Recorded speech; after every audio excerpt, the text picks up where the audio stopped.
Neon Pocket Dimension. Man, I just want to sit here and not do anything.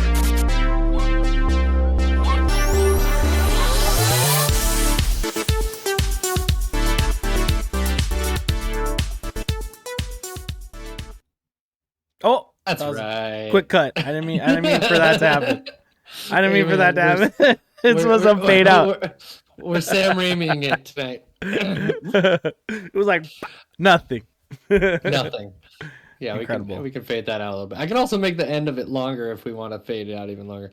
But yes, welcome. It is the Neon Pocket Dimension. That's right. We are here tonight to nerd out with some friends in a dark and pleasant corner of the internet where all things nerdy exist in harmony. I am your host, Gage Luke. Sorry, I got a little. Are you turning into the AI version of yourself again?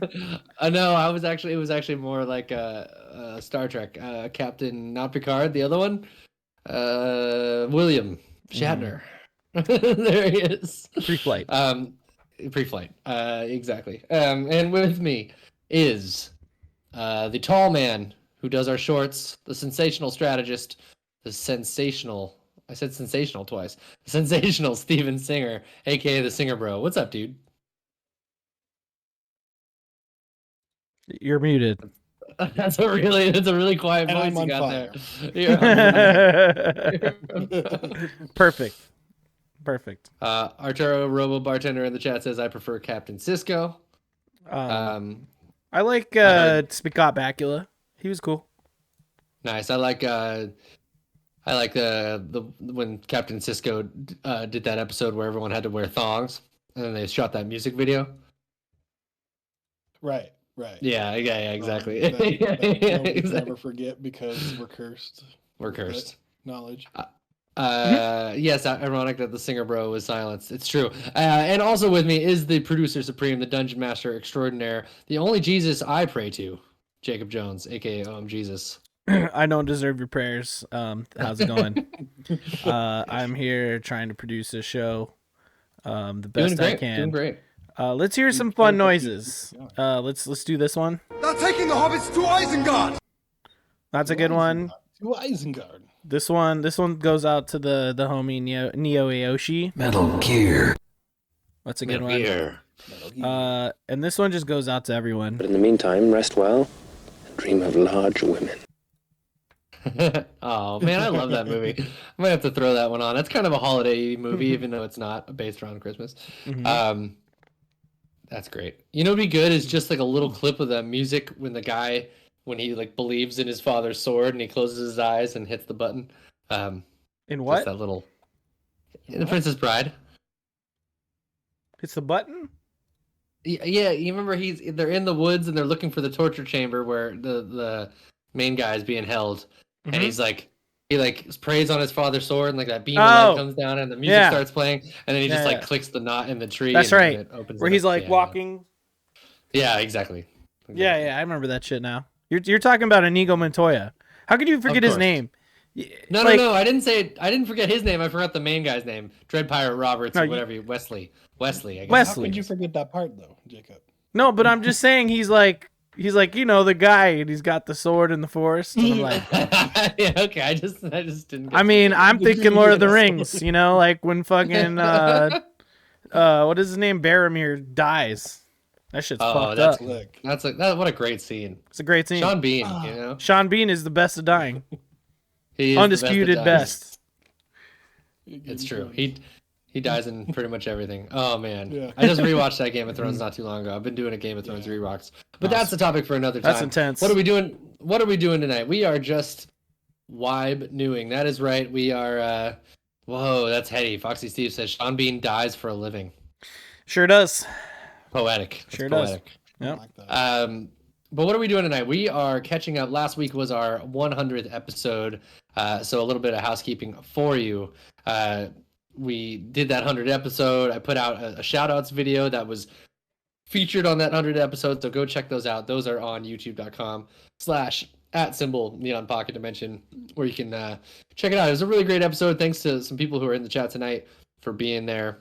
Mm-hmm. It was it was a heartwarming and fun look back at our little journey here. So, look at this graph. Exactly. That was pretty appropriate. That felt appropriate to me. Look at this graph. And it just shows. Have you seen that video? It's really good. Of course. Where he just shows like a graph and then just holds it. Yeah. Pretty Yeah. good. Nickelback. What am I? What can I say? But yeah, it was our 100th episode Extravaganza, and so that's on YouTube and podcast platforms around the net. And you can check out our other channel, Neon Gaming Dimension, which we will be doing some content on tonight as well after this very episode. So stick around if you're in it for the long haul. We're gonna do some Game Awards predictions and talk about the Game Awards. Always fun.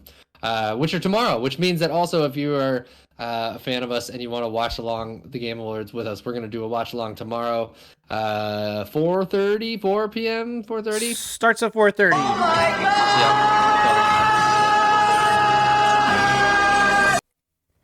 That really goes on for a second there. But yeah, so we're gonna watch along with the Game Awards, have some people in the Discord channel pop into the voice channel and say what up, and if you have any predictions for those, we'll be asking for those in the chat and on Discord later on.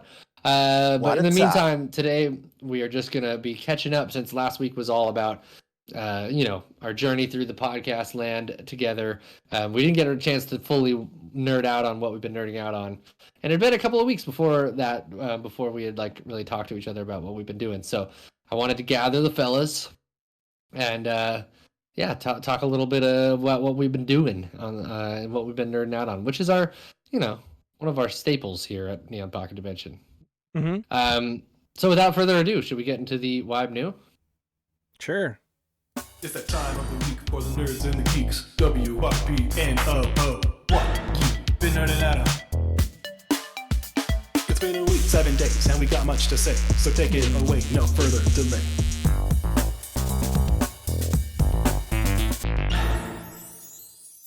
I don't think we have. Nope. We don't have a WYBNOO here. That's all right. No, not for 3 up yet. I've been kind of slacking on that. What was I gonna say? Oh yeah. Way to really smash 3 different genres into that one jingle. You got like regular kind of classic beat, then kind of a dubstep drop, and then little breaks at the end. That's great. Good stuff. Yeah, that's how I do it, man. Just make a fat jam. Make a fat jam like AT. Exactly. I'm going off the cuff a little bit. I don't have to run a show in front of me, so I'm just kind of. Yeah. We're just doing the WYBNOO. Exactly. But we'll start with Jacob. You know what I'm saying? What you been up to? And feel free to take your time. Take your time, sir. Sit back. Enjoy the pleasing rhythms of the nerding out-ingness. What? So Okay. So first of all, I'm preparing for Friday. Friday's our Odd Valley Christmas special.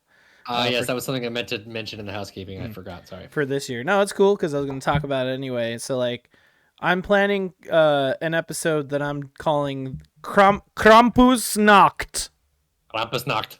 Yeah. Which is it's going to be a Krampus themed episode. And what I'm thinking is that we're going to bring back Valisis for a special night. So basically Valisis is our drinking game version of Dungeons and Dragons basically. So I'm going to design a crazy Krampus adventure for them to go through. It should be a lot of fun. So today I was reading up on Krampus and I started going down the rabbit hole of Santa. And I uncovered a lot of Christmas knowledge, really interesting knowledge about, tons of lore. So I think it's really interesting that Santa is basically based on a real Catholic saint, which is a really interesting, like a concurrent thing that's happening. Cause, I'm a fan of Last Podcast in the Left and they've been doing they did a couple, episodes on saints recently. And so it's on topic of like, I've learned about saints and like why they are saints and how they came about, like the history of saints and like how crazy the saints are. and how like the first main wave of saints that were like people that were persecuted and murdered for being Christian and stuff, which is really interesting. And then later on, it was just people who just, I don't know, had miracles happen around them.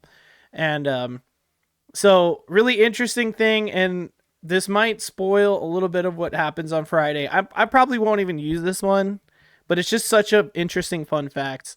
I learned that Saint Nicholas, who is Santa, essentially, it goes from this person to this person to this person between all these cultures that all leads to all these different legends and folklores that lead to the Santa we know.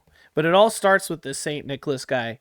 Apparently, one of the miracles he performed was a butcher killed 3 children and pickled them in a bucket. And because he was going to sell their meat as pork. I'm waiting for the For money, right? So Saint Nicholas rolled up and he resurrected them. And there's this picture where Saint Nicholas is standing next to a bucket full of like naked children, right? Wow. Whoa. And because of that Still picture, waiting for the because of that art, yeah, that's the miracle. Because of that art, his saint like powers, like he was the saint of, they thought brewing, because there was just a bucket in a picture, even though that was a mistranslation, and that he was also the saint of children, right? Ah, okay. Which is interesting. He's also like the saint of like maritime stuff, or like port trading. So like, yeah, just been really interesting learning about Santa and how like kind of comes from this real guy. But there's just not a lot of information about him, but I just thought that was super interesting. Obviously there's a lot more information leading into like the Yule and the history of everything, and like Krampus and all the different versions of Krampus, all the versions of Santa, and like all that shit. So I'm gonna turn that into like a fantasy little one shot for Friday, which should be a lot of fun. But of course, it's still a drinking game. If you need some like some minor enemies or anything like that before you get to the main bad boy Krampus, there's also the Yule lads. They're some of my favorite Scandinavian folklore. Nice. And there's they are some of the weirdest things. Spoon Licker is one of them. Big fan of him. There's also Bowl Licker. There's There's Door Slammer. All their names are like, whoa. Door Slammer. Door Slammer. They're all like different weird. You know. Just well, like, I even read up on shortcuts. like the fucking elves and the reindeer and how that's like a parallel for like Norse mythology in a lot of ways. Totally. It's just like Well, crazy. all of it was Like, stolen. all this It was shit all is so stolen crazy. It was all stolen from the Norse and from the pagans, and then turned into Christians. I mean, the Yule is a pagan holiday, but like it has its roots in Norse mythology, which is crazy. So another reason why Santa has a big beard isn't because Saint Nicholas had a big beard. It's because Odin, the fucking king of like the Norse gods, essentially would do the wild hunt, which is part of the Yule festival. I'm like, holy, this shit is crazy. History is wild.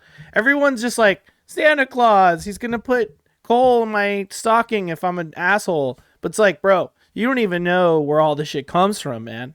I mean, it used to be where Santa showed up and he'd be like, here's a gift to your sister. And then he'd have a devil, like a literal devil behind him. And he'd just slap the shit out of you with like a bundle of sticks and throw you in a sack, you know, and then they had super long tongues. He'd wrap them around the kids and shit. It's fucking crazy, bro. I love it. So hella nerding out on that. Today was learning a lot about Christmas. You're muted, Steven. Maybe it's a good thing Santa's not real. You know? Oh, yeah. But I find it fascinating that it appears that Saint Nicholas, or Nicholas, whatever his fucking name is, that was a real person. Yep, totally. Really interesting. As was Kris Kringle, who was also, he's kind of where we get some of the present things from and all that kind of stuff. He was like more like I don't remember exactly who he was, but he was a figure. Yeah, I think in somewhere over in the German Baltic area, somewhere over there. Mm-hmm. I feel like we Eastern can Europe. really get deep into this on our Christmas episode coming up in I think next That's week. true. Which I'm learning a lot about it for this episode. I mean, I'm turning that into like a drinking game / fantasy, module, like one shot. But then we can actually get into like more historical stuff on our Christmas episode if we want to go that route with that one. I know we're gonna do Christmas games for the gaming dimension, and we're gonna do like just some sort of Christmas episode for Pocket Dimension. We're figuring that out now. Check out the Christmas updates for different games as well. Yes, we should cover that on the gaming dimension one. That's actually a really good idea. Anyway, so beyond that, I finished organizing my synthwave destruction playlist, which is over 3,000 synthwave songs. Going through and deleting a lot of stuff that I didn't like, word duplicates or whatever didn't belong in there, and then shuffling them into 5 other playlists. So I got Synth Paradise, which we're currently listening to if you're watching live, which is just the kind of like easygoing synthwave music that you can just relax to or just kind of put on in the background and it would just be chill. You got Synth Action, which is like music that you would, race to, basically. You like Ghost Runner. yeah, just like anything that's like action packed or like action movie adjacent. Then there's the synth dance playlist, which is all the dancier synth tracks. I also have synth horror because some are like more like they sound like the soundtrack to like Dark synthwave, yeah, like an 80s or late 70s horror movie. And then finally synth pop, which is probably the best one because it's like all the tracks that have words, like artists like the Midnight and Cannons and Electric Youth and stuff. And so it's I'm just glad I'm finally done going through that all that music, because like 3,000 songs is a lot. It's a lot. Hell yeah, it is. But I ended up purging over 500 tracks from that playlist, so much needed to purge. But now it's like awesome. If you shuffle a playlist like that, it's just too random, so it's just a lot easier to have him kind of like in the main one and then also like separately by whatever situation. It's a lot of work, but I just like to enjoy my music that way. Just shuffle everything. Oh yeah, me too. So stoked for that. On the video game front, Indiana Jones is cool for what I've played. We're killing it in Marvel Rivals. I've been MVP so many times now. I'm like doing so great, having a good time with that game. I got the $5. I got the $5 battle pass because it's $5 and I'll support a game I like. Me too. I also got Path of Exile 2. Steven was briefly talking about it before we started recording. Great game so far. It's like Diablo but Dark Souls, aka like Diablo 2, but again it still feels more, Souls-y-ish ARPG. Also played a lot of the Warcraft Battle Chess. I don't know if I talked about this last time, but that's just Briefly, really good. But yeah. It's really good. Playing through Warcraft 1 and 2 and StarCraft's on Game Pass, so having a lot of fun with real-time strategy games. What else am I playing? I think there's another game. I can't think of it. Just too many games. Way too many games. Too many fucking games. Oh, still can't play a Diablo 4, which is why I got Path of Exile 2. I do want to check out Infinity Nikki, though. Maybe, because I hear it's free. It's interesting. Why not? What is this Infinity? What is this Infinity Nikki game? I keep hearing about. Okay. So it's like dress up is the game, right? Like you're going and finding different outfits and dresses and stuff to Yes. power yourself up essentially, right? And do different things. Like there's one that'll give you a gliding power and it'll get you across certain things that they start you out with, and then there's a bunch of different other ones to my knowledge. I have not played that much, but like maybe an hour or so. Yeah, he's dead on. It's always been like a dress-up game, but she's kind of like a magical girl, So you put on an outfit, it gives her like. Oh, powers. is this the like kind of? There's like a bit of like a farm sim or Animal Crossing like. I think to so. it as well. I think Got so. it. Cool. Yeah. You have this song at the beginning, like the opening menu music, reminds me of like Mario Odyssey, like fully orchestrated. The fully orchestrated like New Donk City song. Ooh, nice. So I was getting a lot of that vibe. So I wonder if it's like the same composer or something, but Could be. What else? Balatro is a good game. Oh, I watched Alien Romulus. It's good. Oh, we've been watching a lot of Christmas movies. I knew you would. Yeah, we're already like This deep is in. that time. How many? Yeah, I watched Mochi. If Mochi Squeeze, if you're watching, tell them how many Christmas movies we've seen. Because we've already done some essential rewatches. We've already rewatched Jingle All the Way. Me too. Nice. Both Home Alones. Classics. Christmas Vacation, but we're gonna rewatch that Saturday because it's our official Christmas Vacation night. What else? I know we've seen some of the newer ones. We watched Hot Frosty, and then there was like the Merry Gentleman one. No, we're not. Are we gonna skip over Hot Frosty? Yeah, what's Hot Frosty? I'll tell you about both. Hot Frosty is exactly how it sounds. It's a snowman that someone makes, like all hot with like chiseled body. And then she has a magic scarf, doesn't know it's magic, and puts it around Hot Frosty. And Hot Frosty awakens, and he's just like a hot dude just in jeans. But I think he's got kind of a okay face. Like he's not super hot. It's like kind of a C-lister, but his body is tight. Like don't get me wrong, that guy's cut. You know, a Hot Frosty sounds like if you were to like I don't know, like take a shit in someone's hat or something like that. Dude, I fucking gave her a Hot Frosty, bro. Yeah, exactly. I don't know.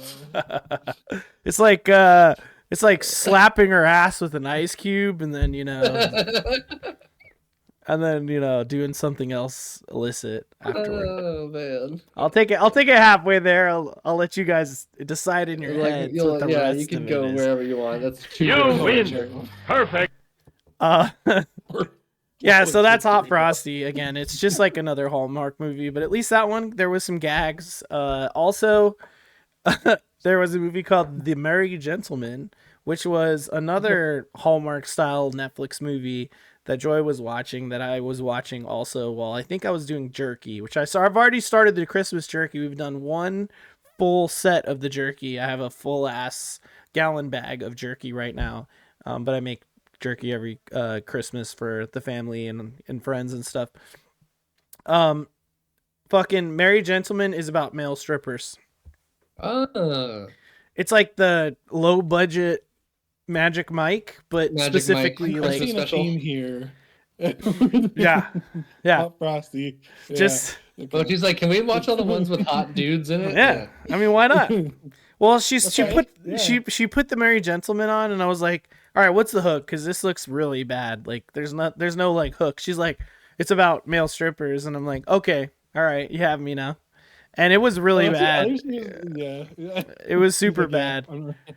I think it was a 90s like hot guy 90s actor, or maybe 2000s that's like older now, and he's not a good actor, but it was at least funny a little because of all the like horrible fucking stripping acts that they were doing in this small town. Excellent. But yeah, beyond that, the classics, we've already watched a few. Oh, also Chad Michael Murray. I'll look him up. Okay, yeah, I know who that is. Yeah. He's from Gilmore Girls, I think. Why does that make me think This of guy. Who's the guy in Rick and Morty interdimensional cable? Is it Chad Michael Jensen? Yeah, it's like Michael... something Michael Vincent. Chad Michael Vincent. That's what it is. It's this guy. They're like, do I need to know who that is? Do I need to know who Chad? Then Michael like, Vincent is? here's the Merry Gentleman movie. See, hey, here we go. There's a good pick. Okay, Wow. There it that's is. pretty much what I expect. There you go. The cane completes it, I feel like. Yeah. My favorite movie will be this Saturday, and it's a whole event. Yes, so yeah, we're gonna watch. Again, it'll be Christmas Vacation, but this time for real. I'm gonna make. She wants me to make more green bean casserole. Show Hot Frosty. Okay, I'll show Hot Frosty. Just don't get us banned from Twitch again. there's not going to be any nudes, okay? Oh, it wasn't. It's not a rated X Christmas movie. No. Carrots on Twitch, okay? Oh, so he's not still Snow. I thought he was still Snow. No, she I thought puts it was- that scarf on Turned him him and he just into turns that- into a hot guy. I thought it was gonna be like CG Snow abs. No. And so she like touches his skin and she's like, "Ooh, your skin is cold." You know what I mean? So like he's still made of snow, but he just looks like a dude, and it's like ridiculous. Yeah, his teeth are kind of beat, dude. I don't know. Yeah, I feel you. So it's not the best movie, but at least Hot Frosty was like funny at times, but still felt like you're watching a Hallmark film. so bad it's good. I just feel like it's a fun 5 out of 10. You know? Does that make sense? Yeah, I love a rating. awesomely bad 5 out of 10. It's That's kind of like the Nick Scarpino, like one thumb up, one thumb down, which is like it's a good bad movie. in the beginning, he was just a snowman with abs. Exactly. See, it was just a snowman, normal snowman with abs, but she puts the scarf on him and turns into that guy. So love that. Okay. All right, who wants to go next? I'll go. Well, let's see. I gotta tell you, this is my year of mobile gaming. I'm a mobile gamer, is what I'm doing this year. I think it's just a lot of stuff going on. A little thing that this isn't exactly nerding out on necessarily. Oh, your Pocket now. I'm Neon. I'm Pocket. Yeah, I forget who said it. Wasn't didn't like a chatter say that one day? He's like, yeah, hey, I forget who it was. I noticed that Neon and Pocket are both like have full beards, but Dimension doesn't have a full beard. I'm like, but yes, this has been for whatever reason, this has been my mobile gaming time. But one thing we did do today, which has been pretty cool, we signed closing documents for our house. So yay! Congrats. yeah, very excited about that. So let's see. I like that boulder. That is a nice boulder. That is a nice boulder. Yeah, very excited about that. Millennials buying houses always feels good. We made it. We made it. Take that, boomers. Did the impossible. Yeah. Just had to move out of California to do it. But yeah. But so that was pretty exciting. But yeah, I've just been doing a lot of mobile gaming. So one of them, I'm gonna do this live on air, guys. Oh, you're gonna rip a pack? I'm gonna rip a pack. I got ripping packs. Let's see if I can. I'm ripping packs. Let's see if you got one. This is the Pokemon trading card game Pocket. Ooh, all right. So, question: when you spin it and you get to a backwards one, do you always rip it? Always. If it's Same. backwards, I fucking go. Although it doesn't look like we're getting any backwards this one, so I'm flipping one backwards. Oh, they can't see. Why was split? I can't see that. What's the difference? Well, I don't know. It just feels cool about it. You know what I'm saying? Okay, I'm gonna rip this pack. All right, now. rip it. No, I don't. Rip it on air. All right, I'm show us ripping what you it on got. there. Hit it. I'll tell you what you got.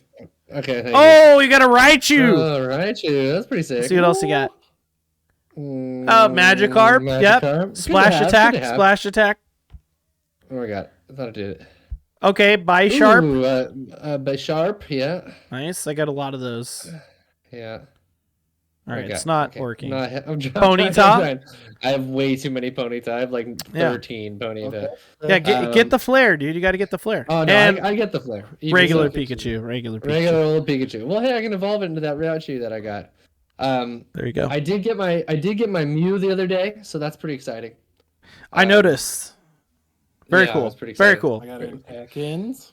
Oh, Oh, you Ecans. got an Ekans? Oh, you ripping a pack right now, dude? Rip that pack. Dude, bro. which? You. Oh, it's Skadoosh. really phasing through the It really dimensions. is. Oh, I just turned level 28, guys. Sizzlipede. What's which one should I rip? You guys can pick any. Mewtwo. Mewtwo? Okay. Mewtwo. I love a Mewtwo. Oh, we're gonna go Mewtwo, guys. Here we go. Steven, did you show all of yours? Golurk. Okay. Oh, okay, yeah. Yeah, that's a good one. I like Golurk. Pinsir. Oh, Pinsir, nice. That was really hard to see. It was really hard. Put it like right that up was against the it. camera. Oh, That that's was all of it. them? Okay, here we go. That was all. All right. We're gonna ripping that open. shit. Oh, it's hard to do this in this way. It is. I experienced it. All right, here we a go. second ago. Let's see. Here we go.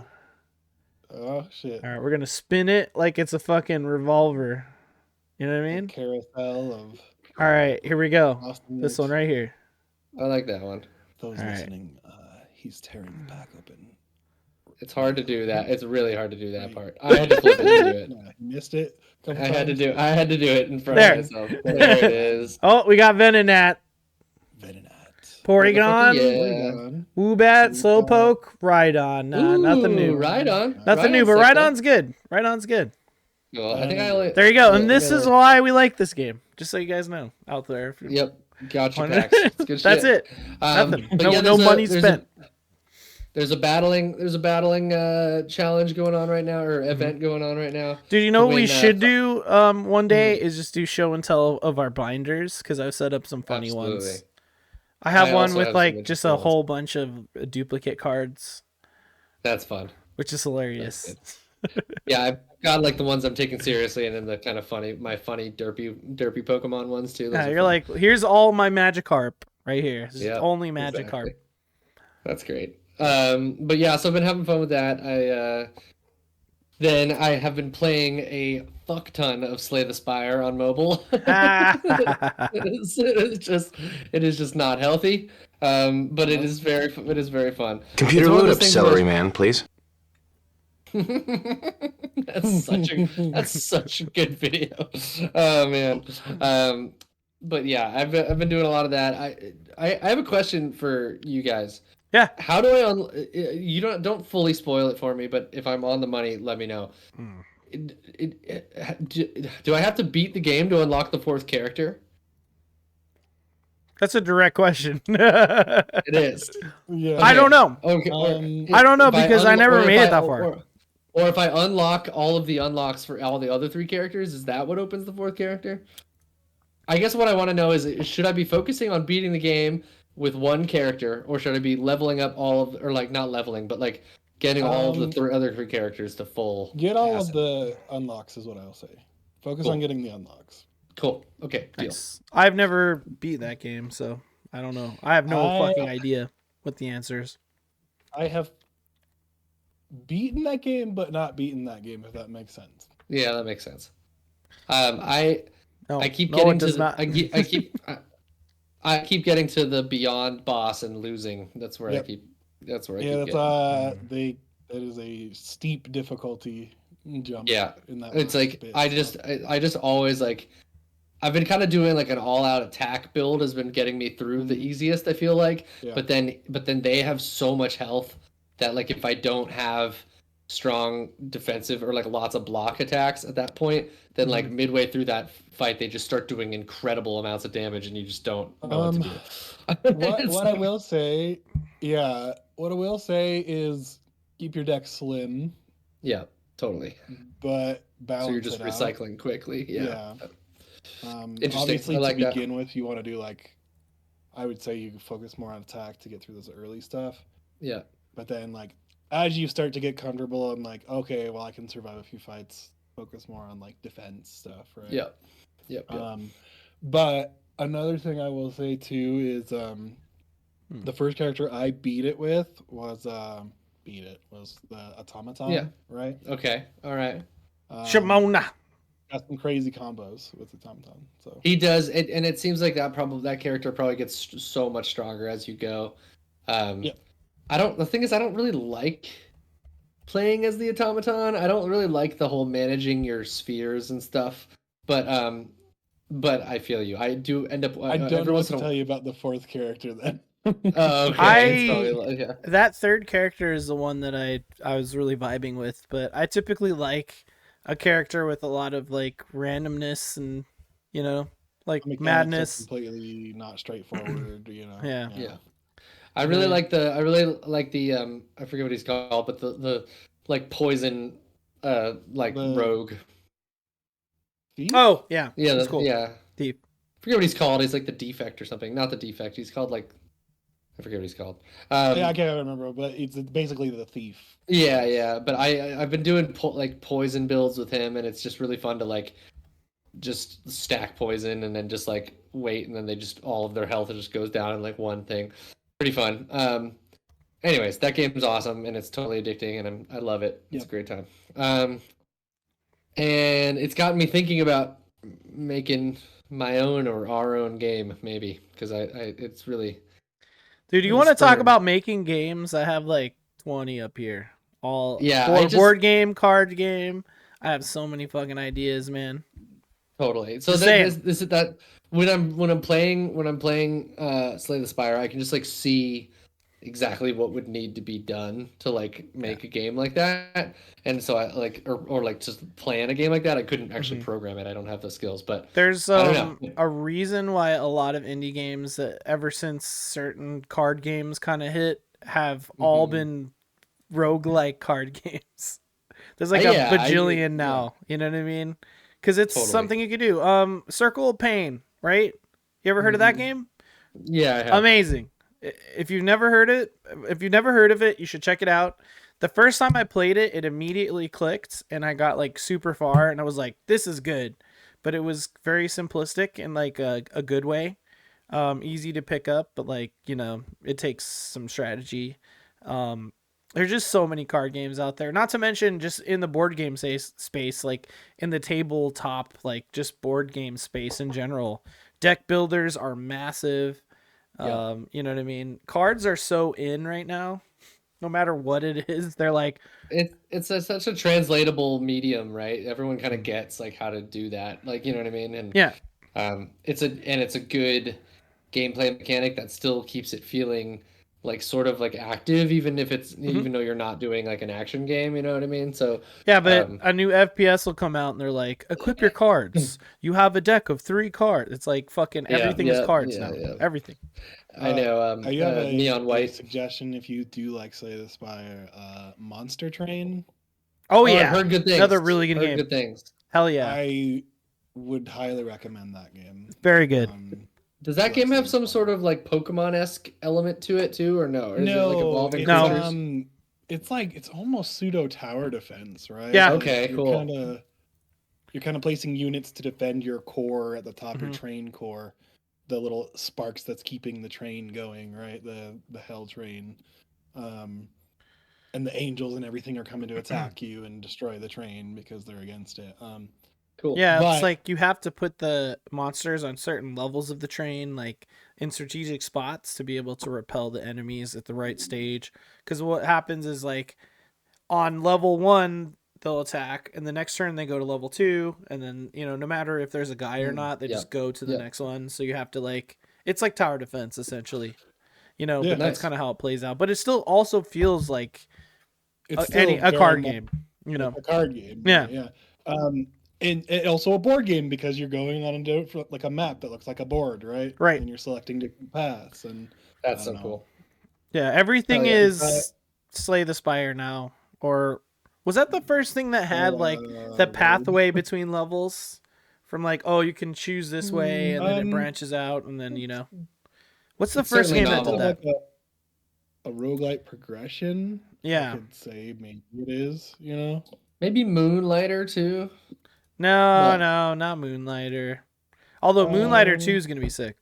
I'm stoked. That is gonna be sick. But anyways, moving on from that, I also my friend and I are designing a board game. Here's a little taste. This is just our little like draft board for testing. But that's been super fun. So I've been working on all the art for that and helping to like write some of the little blurbs and things like that. And we just kind of got back into it. It's been a long time. We started it like over the pandemic. He took a dab one night and just like was too high to like form sentences, but he just started like sketching out this board game, and then me and him kind of like played it a bunch and like play tested it with a couple of different people. And I don't know, we think we got something, so we're trying to make, right now it's just a 2-person game, but we're trying to make a 4-person version of it, and then start to build all the assets. So it's fun. Nice. That's cool.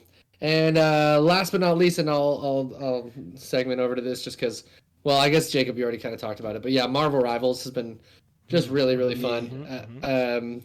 I'm surprised kind of at how into I am, because Overwatch has never really clicked for me. I mean, I have fun playing Overwatch, but I just find that I had a lot harder time in Overwatch kind of understanding the chemistry of the team, I guess. And for some reason, because of the Marvel characterness of it, I feel like it just kind of clicks and makes sense to me a little bit. Like, even though obviously a lot of these characters are very much just clones of, like, in a lot of ways, of Overwatch characters. Yeah, totally. I think the fact that I can, like, understand how their powers work, I'm like, oh, it makes sense that this person would do this thing. Yeah. What I think is cool is they have that team up mechanic, right? Totally.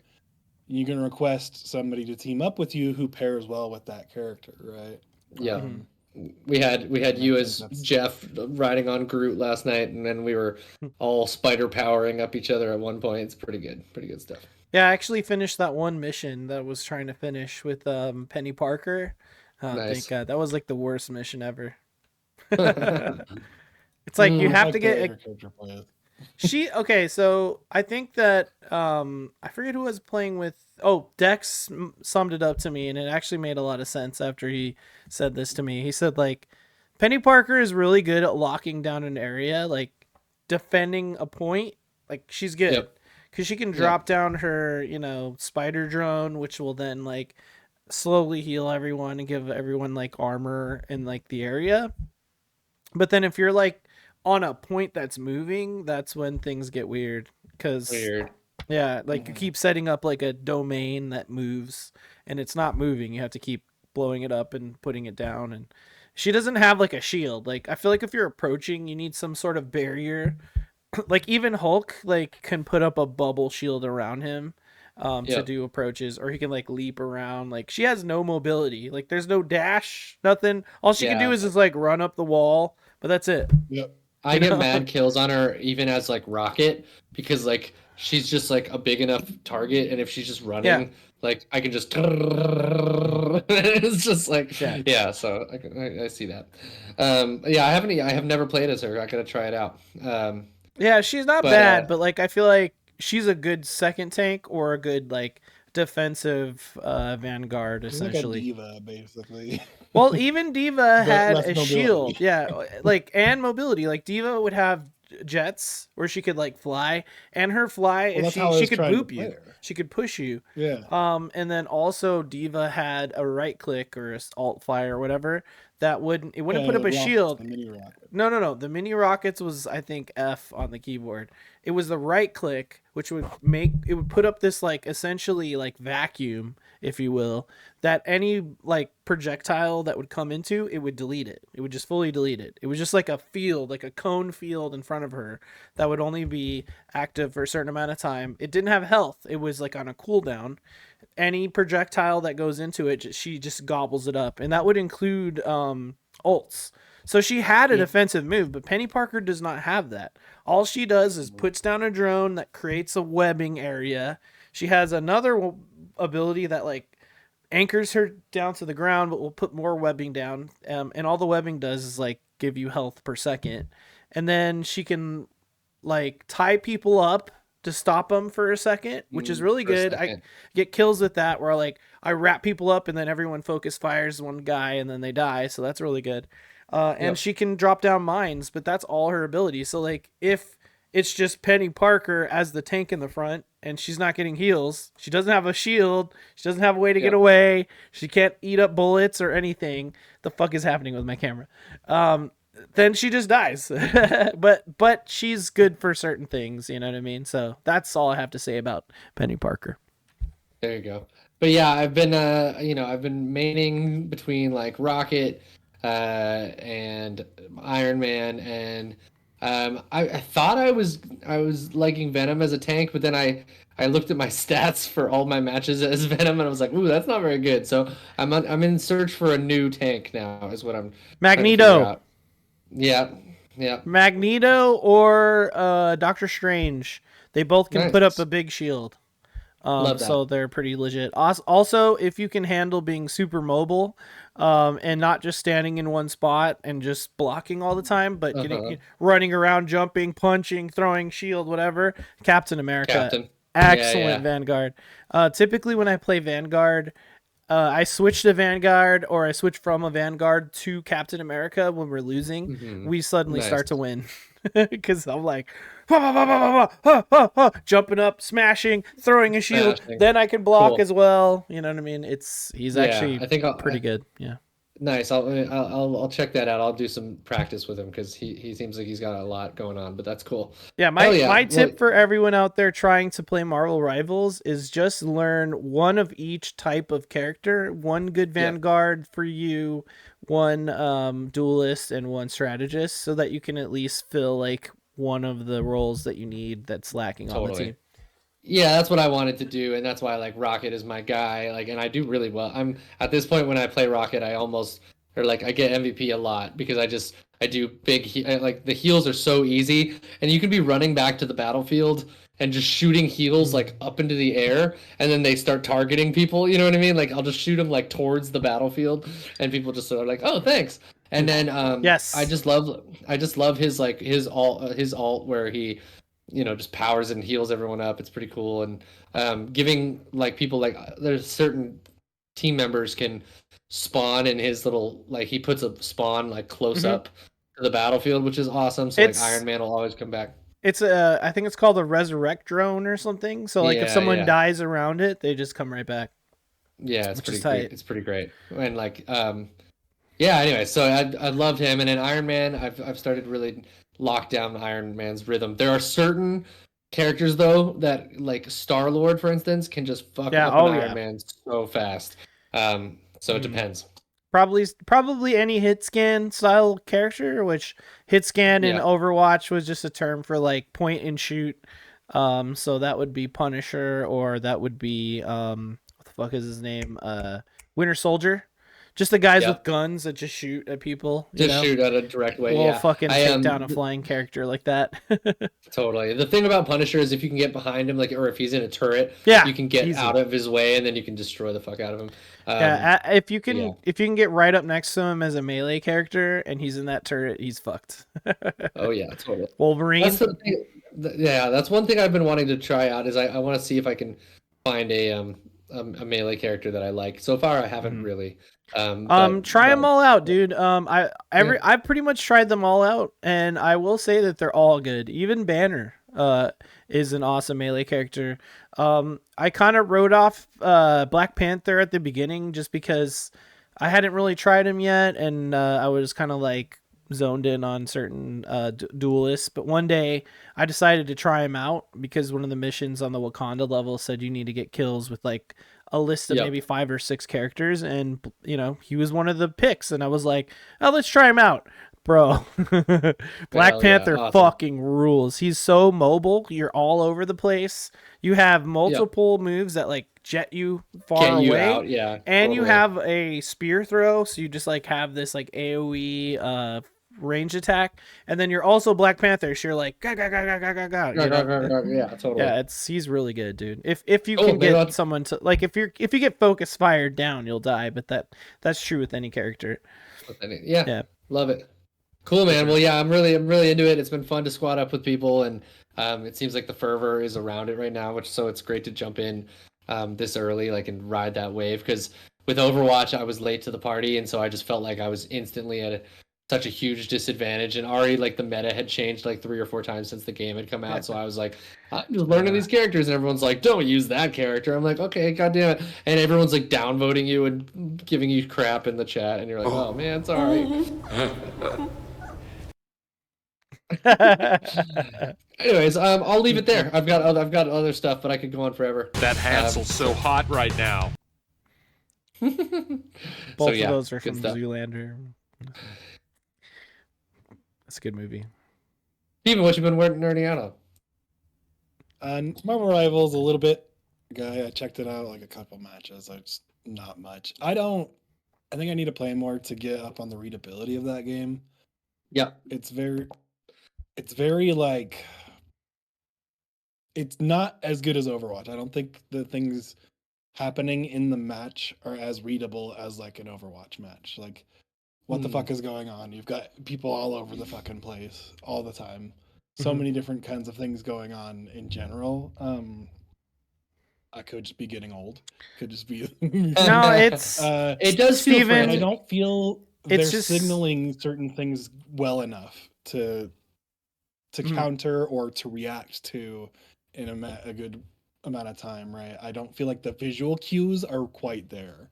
The audio cues are good because they'll shout different things, right? And you can kind of get from that, but even then, it's still a little confusing to me. I will say that I felt the same thing when I first started. It just felt like kind of Mm. chaotic, and it can get chaotic. Don't get me wrong, but like try more than 2 matches, and you'll sort of like kind of get used to it. You know what I mean? Which I am like when people are ulting, like now I'm just on it. Like I know immediately what's about to happen. And like now, like I could tell when a Spider-Man or a Venom zoom past my head, which when I first started playing, it was I don't know what the fuck's going on. So, just it just takes a little practice and like actually knowing the characters. Sorry, you're muted again. Fucking fuck. Anyway, Sorry, buddy. no, you're fine. Yeah, it's just getting to know the characters, right? I feel like Yeah. it's gonna be. It's something kind of Gage is very close to the camera. I'm working on it. Sorry. well, it's like people talk about fighting games a lot, and like Yeah. why it can be frustrating for people is that you don't know like the matchup between certain characters, and like it's good to actually know the capabilities of all the characters to kind of understand like what's going on. So if you see a Venom or a Spider-Man in the match, there will be a guy behind you a lot because those motherfuckers can jet around the level super quick on their webs. And that can be super disorienting. Or if there's a Doctor Strange on the other side, there could be a portal behind you. You know what I mean? Like that's just what they do.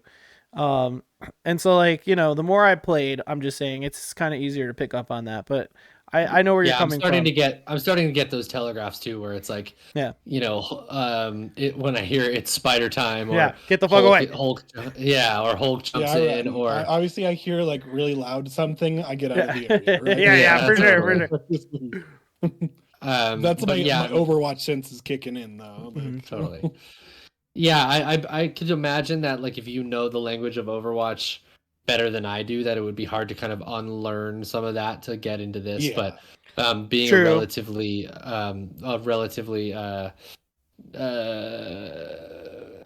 casual, I guess, is Overwatch player, like I never really like having the full squad and doing it all. Like, yeah, I think I'm at an advantage just kind of learning it on the fly. Also, Steven, like you just got to play with us and you'll probably have more fun. yeah. That's true. We should. That's definitely kind of the squad main up. thing, I think, is that when you're by yourself, you're just a little more frustrating. Where's the teammates? Yeah, where's the call outs? Yeah. Right, yeah. Because But yeah, we've been having fun. We've been having a good squad lately. It's been cool. Verum Dex. We had Panda Joe. the other night. Joe in there. Yep. Yeah. Joe in there. we Arturo had wasn't gone. we had our Strategist? our new Canadian friend James in there. BLP. Oh, there I you forget go. what BLP stands for, but he's playing with us too. That guy plays the Moon Knight character. Moon Knight. I love Moon Knight. He's I get killed a lot with him for some reason. Arturo, I get obviously, killed a lot too. by Moon Knight. Yeah. Arturo was playing earlier. Said Black Widow, Hawkeye, and Magneto. Some of his favorites. He was joining Arturo, up with us too. we'll get you on the team. Don't you worry. We've just been. We've been playing with him too. Arturo. That's true. You're right. You were on there one night. Maybe not. Yeah, maybe not with me. But yeah, I've that's had true. chicken hearts. Yeah. But now the forbidden fruit must be tasted. Yeah, exactly. Anyways, That's what else? exactly how I What, felt every time my dad would make liver and onion. It's like, fuck, dude, don't make me eat it. that's awesome. What else you been nerding out on? Tons of shit. I'll try to go through real quick. A lot of like roguelike stuff. Cool. That's just my cup of tea, right? Mhm. Everything got derailed though when Path of Exile 2 came out. I've been playing a lot of that game. I want to play more. Mhm. But I've been playing. So I played like 10 hours, I think now, 10 and a half hours of that game. It absolutely is worth the buy-in price. I think so, and especially to support these guys. For those who didn't know, Path of Exiles isometric action RPG. It is the hot shit in gaming right now. I feel Yes. like it blew the fuck up. More than I even thought it would, to be honest. Path of Exile was always fairly niche. It was like, all right, if you really want to get into the nitty gritty and skills, this is the game for you. Like the build crafting version of Diablo, right? Which Diablo has its own in a sense, right, with the Paragon system and things like that. But the end game. But I just don't feel like it has the same level of customization or like freedom in reworking things around when you want to, right? I feel like it encourages experimentation a lot more, but also punishes you for that experimentation if you're not playing smart, or if you're not paying attention to what passives you're putting in different places, or so what have you. But the nice thing is, especially with this one, they made it like, I feel more accessible than the first one, because you can respec your passives pretty much at any time, right? Yeah, which I like. The first one, it was it's pretty hefty fee to like respec your passives, and that was like a big thing for me. But so you'd have to get this huge like guide up. I would always have a wiki up on one screen of like, okay, on the next level, I'm going to put 5 points into this passive. And it just kind of took away a little bit of the fun. Now it's like, okay, this looks interesting, or I can put this, and the passives all help now. I feel like a little more like you can put one into, and you can get one skill point of your choosing, or one stat point of your choosing, and a buff kind of thing. So it's not like you're losing out on something if you're going to one node or whatever. That being said, like you said, it does like Dark Souls version of Diablo. It sort of feels like. Totally. The dodge roll is really tight. One thing that does bother me, and they're addressing this, is the getting stuck behind mobs, right? Yeah. Yeah, I've got like locked behind enemies. Tough. Yeah, it sucks. Like, because some of it is like, okay, I got to play smarter and not get trapped, right? I get that. But the collision is just a little off. So like, even if it looks like there's a space, sometimes you can't get out. Yeah. But they're making it, I think they either have it out now or it's coming out very soon, where you can roll into a smaller mobs and they'll get pushed back. They'll get pushed around, right? Like you can't go through them, and you can't go through like big beefy guys, of course. But they're making it so you can get out of those situations a little easier. Loot is something they're touching up on. A lot of people are touching up on like, hey, I'm not getting a lot of crazy loot like Diablo and other games, right? I see. It's not the same quite yet when you're leveling up. But I will say, in the first game, it became overwhelming, the amount of loot that they would give you. And that's why they had that fucking loot filter, because they had so much popping up all the time. They had to make filters to hide the common and like magic loot so that you didn't have to sift through it. I feel like it's a decent balance so far. Obviously, I've not gotten past Act 1, so I don't know if that like becomes more of an issue later on when shit gets harder. I will say, in terms of that, the game is tough. It will punish you if you are not ready, if you're not paying attention. I love that. I personally love it. Yeah, it's great. I mean, I like Diablo. Are dynamic too. Like, I feel like Diablo 4 is great for shutting your mind off and spacing out and like killing shit, and like that's a fun experience in its own way. But Path of Exile 2, much like any From Software game, is like, you cannot space out and play this game. You need to fucking pay attention. You need to really try, like really basic try to mobs set up a can real kick build. your ass, man. Yeah. Totally. Like, you can get overwhelmed by a pack of mobs super easy. 100%. Wow, that's cool. And it's also a fucking gorgeous game. It like, looks gorgeous. I'm like so surprised at how good it looks. On PC, it is so right? nice. Yeah. Just everything, and it runs pretty damn well too. Yeah, it does. Steam Deck, it needs a little bit of work, but whatever. I stream it from my PC anyways on Steam Deck for like more graphics intensive games.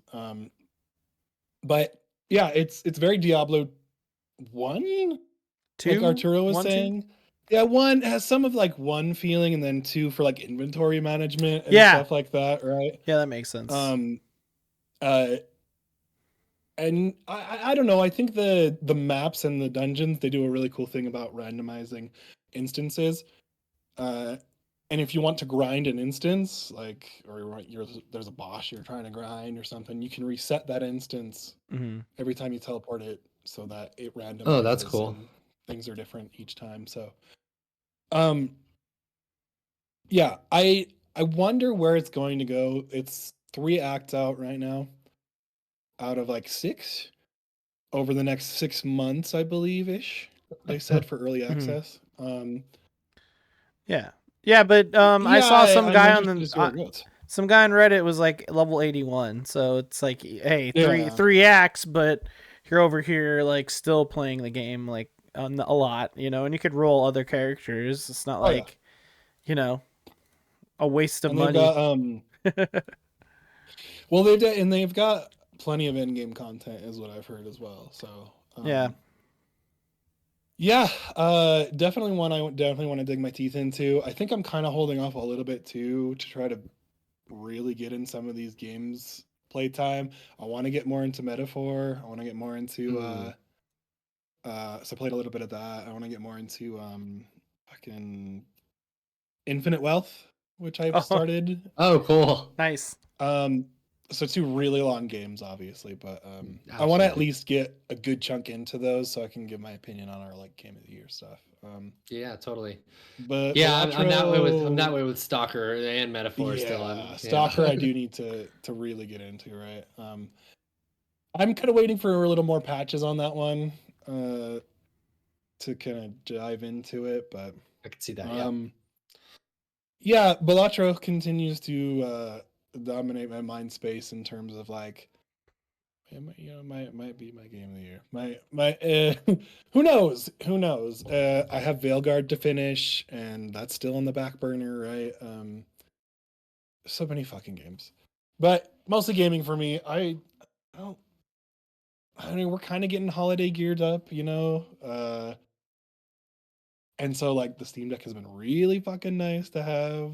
Just like I'm taking it with me while, you know, we're putting decorations up, or I'm taking it with me, you know, while I'm waiting for something to be done, or if I just want to go have coffee or something and sit in a coffee shop and play. Like it's been really nice.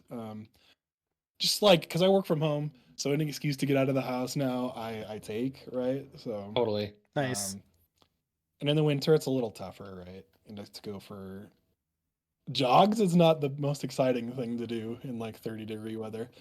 Of course. Yeah, I know. I'm at that point where walking my dog, it's like, all right, gotta gear up and get ready to be freezing. Let's fully suit up. Yeah. Woke guard right now. Yeah. Veilguard. I am very excited to get back to Veilguard. That's like one that's like I have a question. For me I have a question about Veilguard.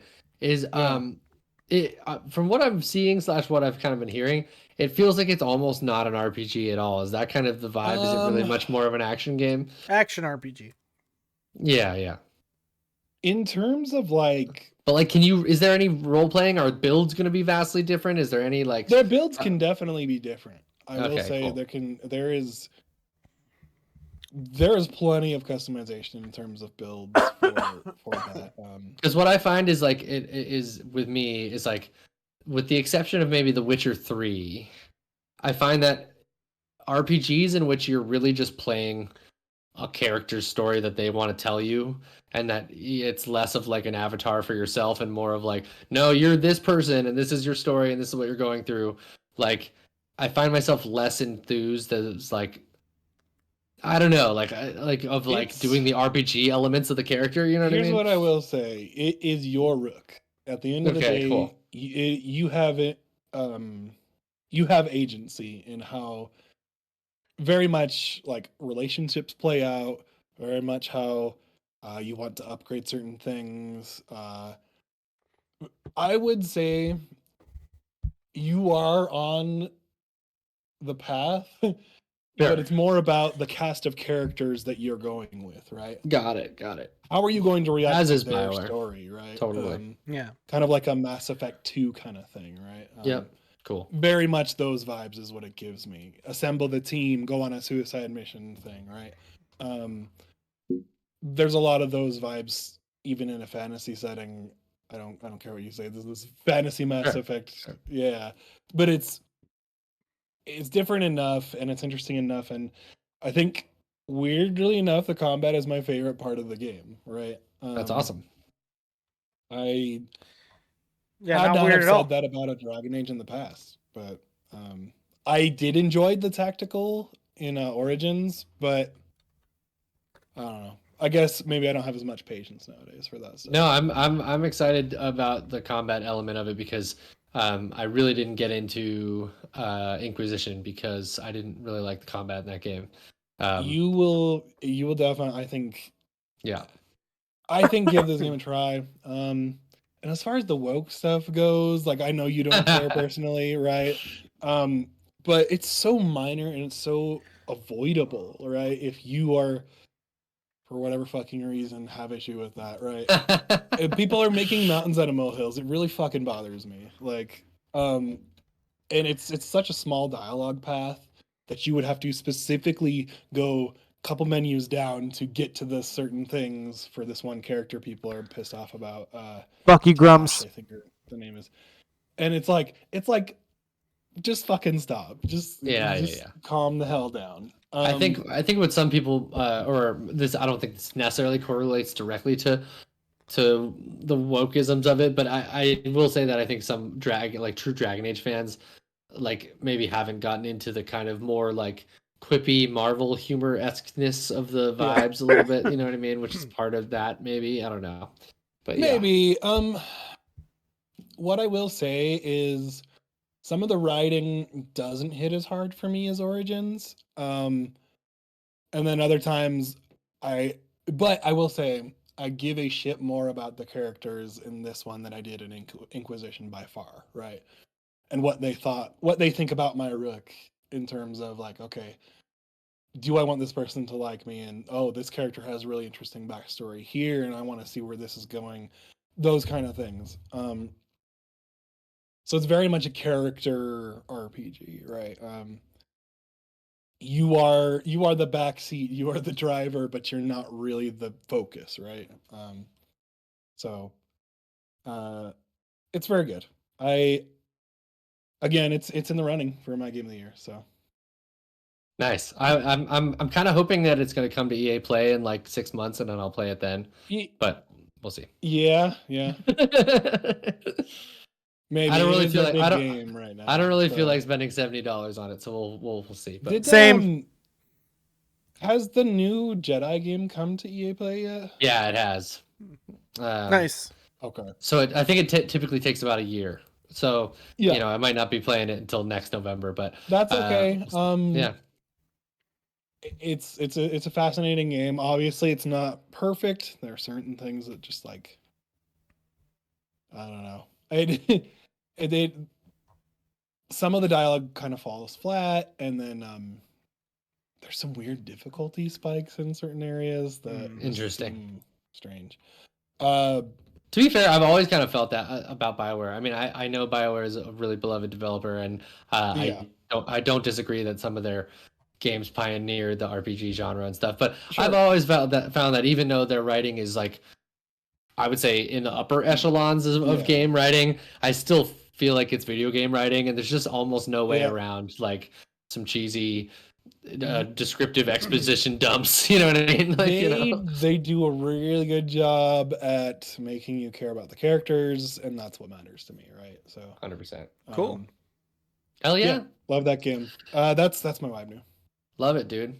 Well, that's gonna be our podcast for this week. We're just having a quick catch up with all WYB news. We got some gaming. Well, I know there's a lot of gaming in this one, but we've got some game centric stuff to do on the Neon Gaming Dimension. But we're gonna stay right here on Twitch. So if you're with us, feel free to hang out and talk about the Game Awards with us. We'd love to hear your predictions for the Game Awards as we go there. But we are going to take a quick little break, a little pee break, a little beer break, and we're going to come back and do a part 2 of our Wednesday Neon Pocket Neon Gaming Dimension Night. But for those watching on YouTube later on or listening on podcast services around the around the net. I like the thanks for Grove. hanging out. That's cool. I like the Grove. Around the Grove.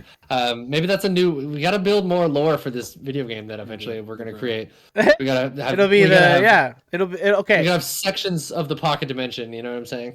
Pitch for the board or the card game is Yep. the Grove, but we're all growing different type of fruit trees. Hmm. You know what I mean? I love it. Cool. Hell Everyone has to make their fruit tree better by the deck building somehow. yeah. Okay, deal. Yeah. It's Well, called the Grove. I want different chunks of the pocket dimension, So the Grove is a section. We got some other stuff going on. So anyways, Okay, and then- maybe you're building like a different base within the pocket dimension, and it's a different with like all the different sector of the nerdy world. sector, you know? my guy, sector, my guy. There you And don't forget Cornelius is there. Yeah. You're gonna have to give him at least That five pesos to enter. Yeah, 5 pesos. Oh yeah, pesos obviously is the, Is he the like currency of is he Neon like Pocket the Dimension. River Styx? What is it? Yeah, yeah, Karen, a little bit. Karan. Karen. Karan. Yeah. Yes. Oh, He's, Hades he's too. I forgot to say Hades Ka- too. But anyways, everybody knows Hades too. Caranelius. Cornelius. Yes, exactly. Well, anyways, check this out on youtube.com/@symbol Neon Pocket Dimension later or podcast services around the Grove. And until next time, it's been our pleasure to nerd out with you. Bye.